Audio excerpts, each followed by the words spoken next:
Do you think he should consider resigning? I don't think he should have been given the option. I would have fired him. Listen, I wish he was as mature as Trevor Lawrence in his handling of that press conference. I'm just going to talk about Urban Meyer, the coach here. This has nothing to do with the man, so to speak. If I'm in that locker room, you have no credibility. None. You're sitting up there 4 days after this weekend's incident saying you thought it was the opportunity to clear your head. Coach, this is the NFL. We are only 0-4. We are not 0-10. Clear your head. What about me as a player? Am I allowed to just not do something with our team because I need to clear my head? How about our other coaches on the staff? Were those guys allowed to not fly home with the football team and deal with things head on?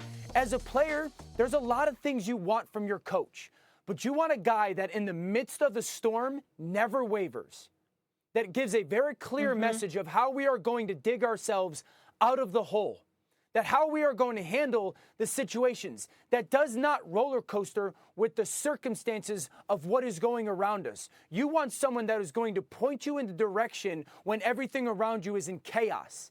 And that happened to be the opposite of Urban Meyer as a leader. So there's no credibility. If I'm in that locker room, you have no credibility with me. Trust is an action that is followed by words. Trust is an action. And there is nothing that a coach can do worse than what has transpired in Jacksonville. Now, he says, I have to go regain their trust. With all due respect, we are not in a marriage together. You have broken that. We are not going to counseling. This is not something that you are going to regain. Trevor Lawrence and that football team have about 3 months left of this season. There is not enough time. There's not enough intimate moments. There's not enough dirt digging for him to go and regain the trust of that football team.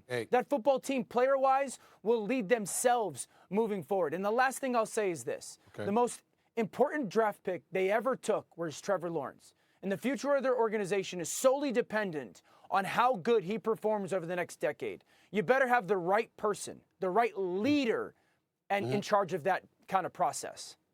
Dan, we got to go, so I'm not going to spend a lot of time on this because we got some stuff coming up about Kyrie Irving and the Brooklyn Nets and all of that stuff. But I'm going to say this to you. I think you're wrong. And I'll be honest with you. I mean, you're a human being and you're a good brother. I got to ask you a question, albeit rhetorically.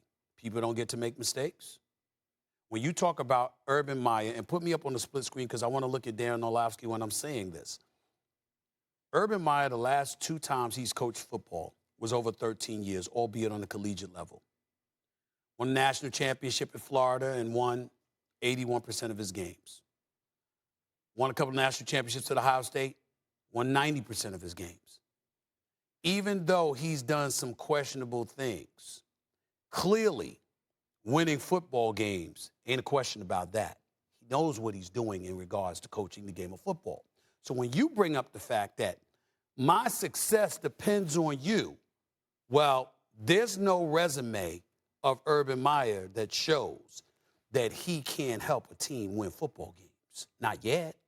And the fact of the matter is, when you take that into consideration, now we transition to the personal. Urban Meyer messed up. Nobody is excusing his behavior, okay? And again, him having his hand on that woman's leg, you know, that's for him to answer to his family and all of that other stuff, okay? That's a given. Right. Keyshawn pointed out how, well, you know what, you travel back with your team. Okay, well, you got to travel back with your team. You know, he's 0-4. He wears every loss on his sleeve. This is new to him. The game was in Ohio. He owns a business in Ohio. So he went to that business, that establishment, and he went to see his grandkids. So while he was there, he transgressed, okay, in whatever he was doing, all right?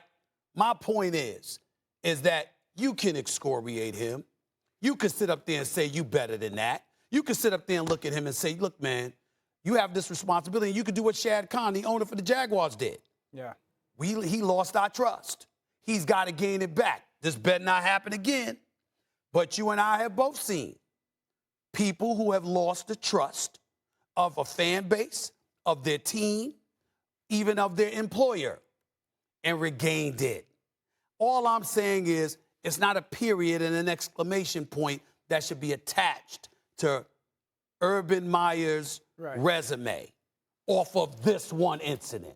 I think that's a bit excessive, Dan. And I know we got to go, so real quickly, my response would be, yes, you're allowed to make a mistake, but you're not allowed to have consistent mistakes, and you're not allowed to have repetitive behavior.